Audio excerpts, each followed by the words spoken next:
All right, so this is for individuals who have a very limited straight leg raise on the table.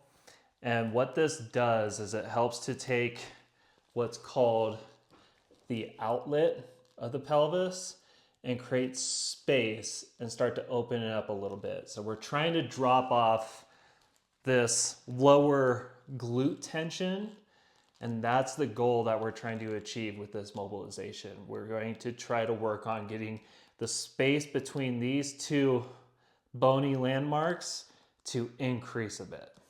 So you can do this with a full-size foam roller like so. This is going to work really well. Typically, you want to be able to upgrade to something firm like this one. So this is a dense, firm foam roller. But depending if you're really tight and it's a little too intense, you can use a softer foam roller and work your way up to something like this. I personally really like these half foam rollers for this manual technique. This works really good. So I'm going to demo with the half roller.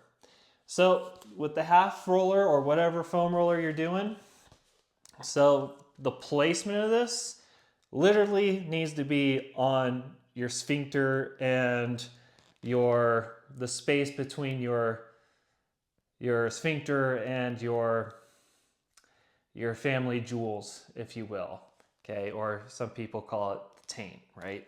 So you're gonna place yourself on top of that spot, and I'm not gonna lie, it's not gonna feel that great, but you need to just exhale, keep relaxing, and the goal is that that space starts to widen out. So I'm gonna put this on my vulnerable positions. Goes onto a hard surface. I'm using a bench, and I'm gonna sit on top.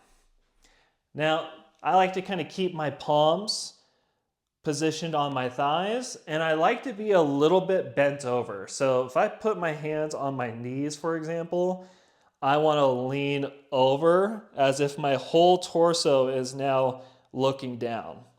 So again, this is gonna feel pretty sensitive if you're not used to this. And you're just gonna keep breathing. Remember, a nice full exhale is gonna be the best. If you can get those obliques and side abs to kick on, that's going to further increase the space opening here. Okay, I'm gonna show you from a side position. So, palms on the knees, and I'm kind of going into a hinge here. I'm looking down, and I'm breathing.